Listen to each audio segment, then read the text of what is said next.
आज हम लोग बात करेंगे ऑपरेटर्स के बारे में। ऑपरेटर आखिर होता क्या है, इसको समझने के लिए ना हम लोग को कुछ चीज़ें समझना बहुत ज़्यादा जरूरी है। जैसे कि हमारा वेव फंक्शन क्या होता है, क्योंकि हम लोग जब भी ऑपरेटर को ऑपरेट करते हैं, किसी भी वेव फंक्शन में ऑपरेट करते हैं, तो अगर आप वेव फंक्शन वाला वीडियो नहीं देखे हैं तो आप डिस्क्रिप्शन में जाकर के देख सकते हैं कि हमारा वेव फंक्शन क्या होता है, नॉर्मलाइजेशन क्या होता है, और जितने भी टॉपिक्स हैं रिलेटेड टू क्वांटम मैकेनिक्स आपको पूरा प्लेलिस्ट मिल जाएगा डिस्क्रिप्शन में। तो चलिए स्टार्ट करते हैं, आखिर हमारा ये ऑपरेटर है क्या। ऑपरेटर का मतलब, ऑपरेटर वर्ड आया ही है ऑपरेशन से, ठीक है ना। तो ये क्या है, मैथमेटिकल ऑपरेशंस के बारे में बात होगा। And operator is a mathematical rule और प्रेस्क्रिप्शन। इसको और डिटेल में बात करें तो मैथमेटिकल ऑपरेशंस जो कि मतलब कि अलजेब्रा में होता है, and calculus like adding, subtracting, multiplying, dividing, finding the square root, differentiating with respect to a variable और integration can be considered as operators.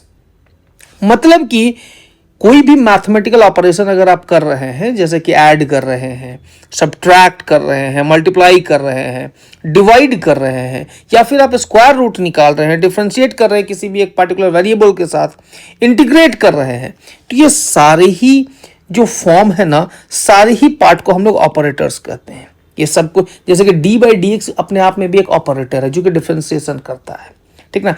X square into multiply कर रहे हैं, वो भी हमारा एक ऑपरेटर होगा, ठीक है ना। अगर आप स्क्वायर रूट ऑफ एक्स निकाल रहे हैं तो स्क्वायर रूट हमारा एक ऑपरेटर होगा।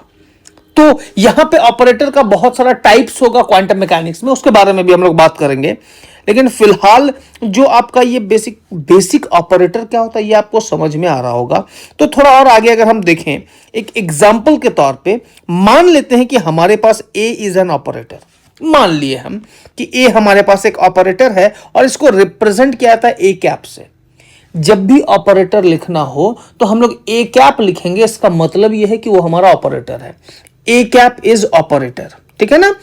ए अगर ऑपरेटर है तो उसको रिप्रेजेंट किया जाता है ए कैप से। और ए कैप का जो वैल्यू है, ए कैप जो है हमारा, वो डो बाई डो एक्स है। ऑपरेशन क्या है हमारा, डो बाई डो एक्स। तो मतलब ए का वैल्यू क्या है, a is equal to d by d x. Clear, मतलब कि ए जो ऑपरेटर है वो क्या है, डो बाई डो एक्स है, ठीक है ना। तो अगर हम बात करें आगे, अगर ये ए ऑपरेटर एक्स क्यूब के ऊपर में ऑपरेट कर रहा है, इसका मतलब ए ऑपरेटर का वैल्यू क्या था, डो बाई डो एक्स। अभी अभी हम लोग बात किए, stands for the operation dough by d x. तो ए ऑपरेटर के जगह पे डो बाई डो एक्स बैठाएंगे और एक्स क्यूब के ऊपर में ऑपरेट करेगा, तो रिजल्ट हमारे पास 3x स्क्वायर आ जाएगा। समझ में आया क्या बोले हम, कि हमारे पास ए कैप एक ऑपरेटर है। ऑपरेटर ए जब एक्स क्यूब पे ऑपरेट करेगा तो ये हो जाएगा डो by del x, x cube, और इसका वैल्यू होगा 3x square.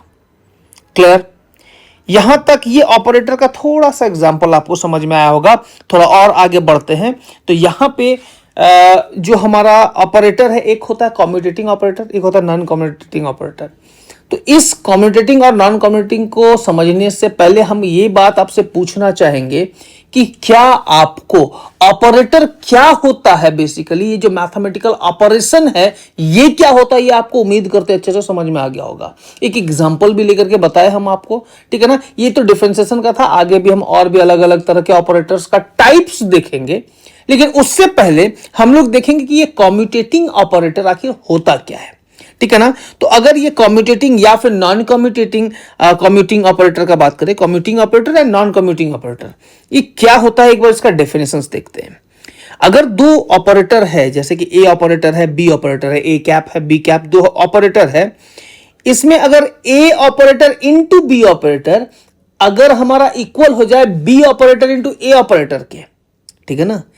A operator operate and b operator दोनों अगर किसी पे ऑपरेट कर रहा है, और उसी तरह से बी ऑपरेटर और ए ऑपरेटर, पहले बी ऑपरेट करेगा फिर ए ऑपरेट करेगा, ये इस तरह से अगर ऑपरेट कर रहा है और इस दोनों का रिजल्ट अगर सेम आ जाए तो उन ऑपरेटर को कहेंगे हम कम्यूटिंग ऑपरेटर। यानी कि a cap b cap minus b cap a cap का वैल्यू अगर जीरो आ जाए तो उसको बोलेंगे कम्यूटिंग ऑपरेटर, और अगर जीरो नहीं आए तो नॉन कम्यूटिंग ऑपरेटर। सिंपल, अगर a cap into b cap minus b cap into a cap का वैल्यू अगर जीरो नहीं आए यानी कि अगर दोनों सेम नहीं हुआ तो हमारा नॉन कम्यूटिंग ऑपरेटर हो जाएगा। ठीक है ना, सिंपल है, बहुत ज्यादा सिंपल है, कुछ भी नहीं है। अब देखो, इसको तो थियोरेटिकली समझने में थोड़ा डाउट होता है, एक बार अगर इसका एग्जांपल देखें तो ज्यादा क्लियर हो जाएगा। जैसे कि मान लो कि हमारे पास दो ऑपरेटर है ए और बी, ठीक है ना। ए को हम लोग बोलते हैं 2/2x है वो, और बी को हम लोग बोल दिए कि वो हमारा एक्स स्क्वायर इंटू है, मल्टीप्लाई, एक्स स्क्वायर मल्टीप्लाई हो रहा है, ये हमारा बी ऑपरेटर है। ठीक है ना, और ये ऑपरेट करेगा वाई पे। किस पे ऑपरेट करेगा? वाई पे। तो अगर हमारा a into b operating on y अगर है तो इसको हम लोग लिखेंगे ए बी वाई पे ऑपरेट किया है। तो ए का वैल्यू क्या था? 2/2x, आपको पता है, यानी कि del by del x. B हमारा क्या है? एक्स स्क्वायर इंटू है, एक्स स्क्वायर इंटू था, तो बी का वैल्यू इंटू वाई। इसको जब पुट करेंगे तो एक्स स्क्वायर इंटू वाई आएगा, del by del x. Solve करेंगे तो यहां पे पहले x को डिफरेंशिएट करेंगे, फिर y को डिफरेंशिएट करेंगे, और हमारे पास 2xy plus x square into del y by del x आ जाएगा। ये हमारा a cap b cap into y, मतलब a operator into b operator जब y पे ऑपरेट करेगा तो हमारे पास ये रिजल्ट आया। थोड़ा आगे बढ़ेंगे, अब B operator into a operator का बात करते हैं। तो अगर हम B operator into a operator का बात करेंगे तो यहां पे बी ऑपरेटर की जगह पे एक्स स्क्वायर इंटू आ जाएगा, और ए का जो हमारा डेल बाई डेल एक्स है वो बाद में आ जाएगा, और ये डायरेक्टली वाई पे ऑपरेट करेगा, एक्स स्क्वायर बाहर ही रह जाएगा, और ये हमारा रिजल्ट कुछ ऐसा आया। तो यहां पे दिख रहा होगा ए बी और बी ए आपस में इक्वल नहीं आया, दोनों ऑपरेटर का जो रिजल्ट है वो हमारा सेम नहीं आया है। तो इसका मतलब अगर दोनों का रिजल्ट सेम नहीं आया है तो ये ए और बी जो है क्या कम्यूटिंग ऑपरेटर होगा? क्या ये हमारा नॉन कम्यूटिंग ऑपरेटर हो जाएगा। क्या हो जाएगा? ये हमारा A and B are non commuting operators. Is it clear? अच्छा, एक नॉन कम्यूटिंग एग्जांपल, एक कम्यूटिंग का भी तो लेना चाहिए ना एग्जांपल। चलो एक एग्जांपल और लेते हैं। अगर मान लो कि हम ऐसा डिफाइन कर रहे हैं कि ए और बी हमारा जो ऑपरेटर है वो कुछ इस तरह से है, ए ऑपरेटर हमारा डेल बाई डेल एक्स है, और बी ऑपरेटर हमारा ए इंटू, यानी कि ए हमारा कांस्टेंट है, ए इंटू मल्टीप्लाइंग ऑपरेटर है ये हमारा बी ऑपरेटर। ठीक है ना। अगर उसी तरह से ए और बी अगर वाई पे ऑपरेट करेगा तो क्या होगा, देखते हैं। अगर ए और बी अगर हमारा वाई पे ऑपरेट किया है तो कुछ हमारा इस तरह से दिखेगा, ए का वैल्यू हमारा डेल बाई डेल एक्स और बी हमारा ए इंटू वाई। तो ये हमारा del by del x a into y हो जाएगा, ए बाहर निकल जाएगा, del y by del x आ जाएगा। ये हमारा ए बी ऑपरेटिंग ऑन वाई आ गया। अब b a operating on y लिखना है। अगर हम b a operating on y लिखेंगे तो बी में हमारा ए बाहर निकल जाएगा, और डेल बाई डेल एक्स हमारा यहां पे आ जाएगा इंटू वाई। तो यहां पे ए फिर से बाहर निकल गया और del y by del x आ गया। देखो ये वाला वैल्यू और ये वाला वैल्यू दोनों सेम है, ये वाला वैल्यू और ये वाला वैल्यू क्या है? सेम है। अगर हमारा ए B is equal to B आया, या फिर A B minus B equal to 0 आया, इसका मतलब यह है कि हमारा ए और बी जो है वो हमारा क्या है? कम्यूटिंग ऑपरेटर है। ए और बी क्या हमारा? Commuting operators. उम्मीद करते हैं कम्यूटिंग ऑपरेटर और नॉन कम्यूटिंग ऑपरेटर क्या होता है ये समझ में आ गया होगा।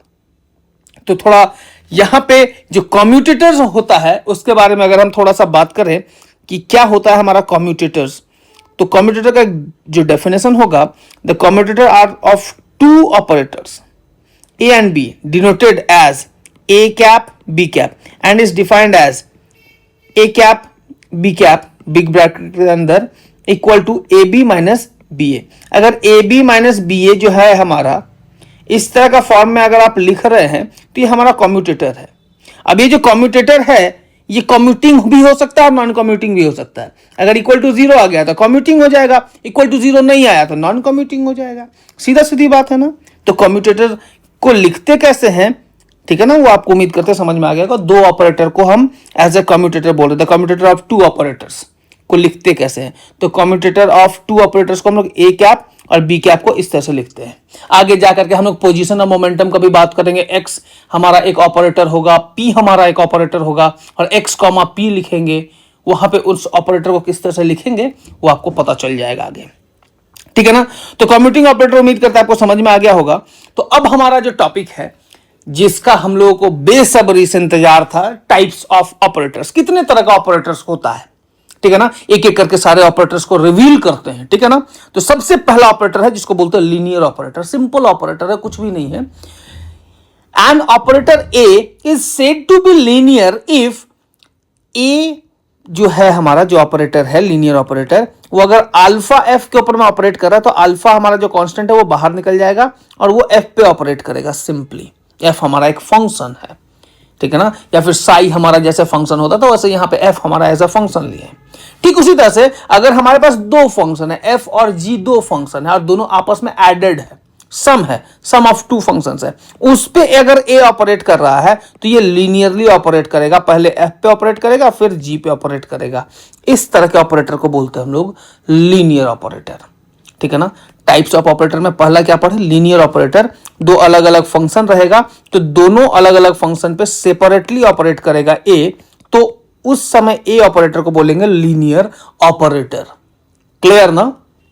आगे बढ़ेंगे अगला ऑपरेटर की तरफ जिसका नाम है लीनियर मोमेंटम ऑपरेटर, बहुत ज्यादा इंपॉर्टेंट, और इसको हम लोग पहले देखे भी हैं जब श्रोडिंगर का वेव इक्वेशंस पढ़ रहे थे ना, तब हम लोग लीनियर मोमेंटम ऑपरेटर भी निकाले थे, ठीक है ना। तो आगे अगर हम बात करें तो लीनियर मोमेंटम ऑपरेटर होता क्या है, तो P x is equal to i h cross del by del x.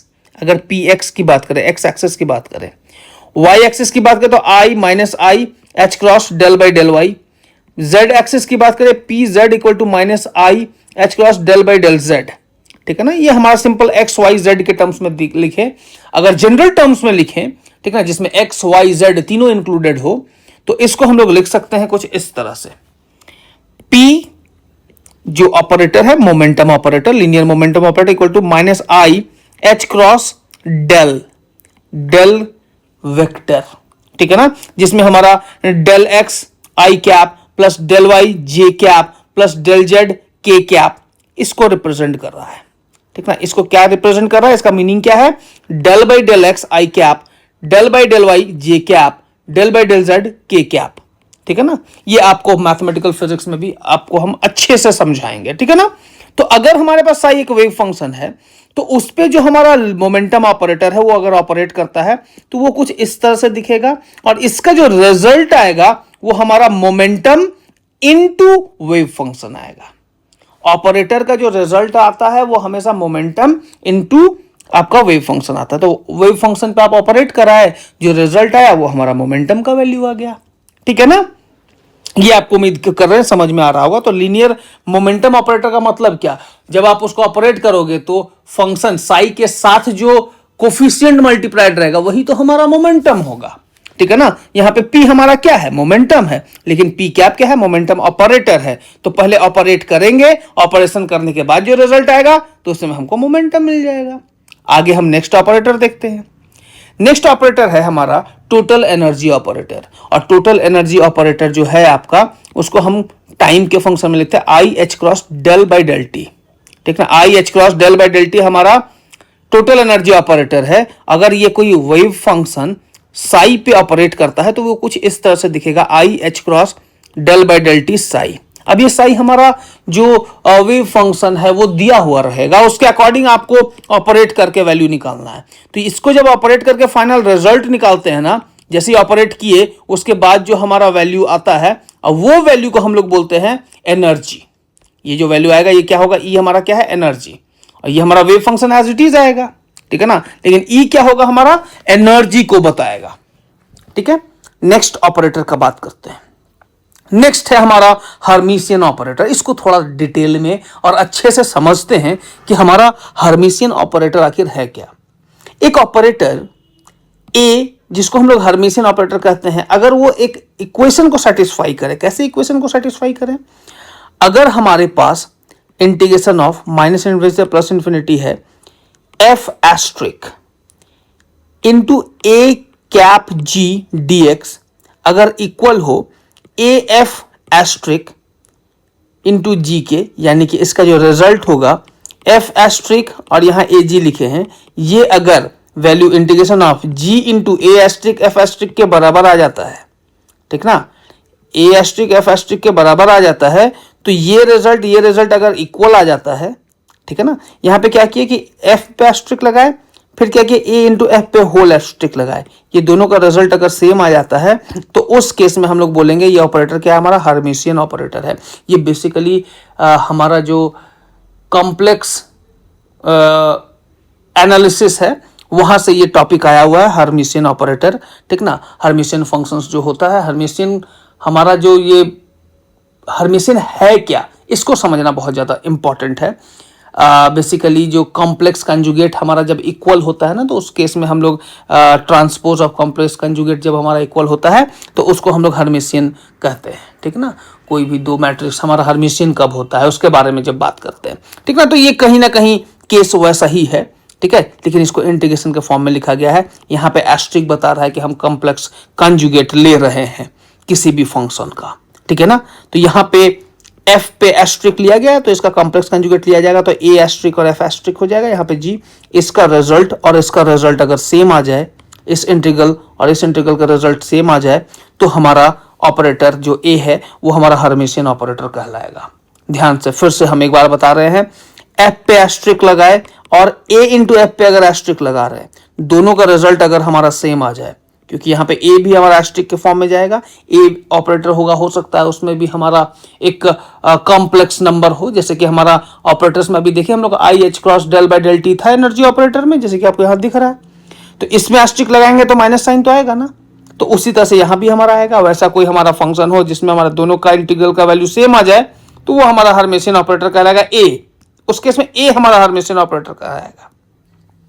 जहां पे एफ एक्स और जी एक्स जो है ना, to well behaved function of x है, ठीक ना, well behaved function of x है, हर्मिशियन ऑपरेटर हमारा हो गया। नेक्स्ट हमारा है हैमिल्टोनियन ऑपरेटर, जो कि एक तरह से एनर्जी, टोटल एनर्जी ऑपरेटर को भी ये रिप्रेजेंट करता है, ठीक है ना। तो आगे अगर हम बात करें, h cap is equal to minus h cross square by 2m del square plus V, ठीक है, ये हमारा है हैमिल्टोनियन ऑपरेटर। ये जब साई पे ऑपरेट करता है तो हमारा जो रिजल्ट आएगा, this is our total energy.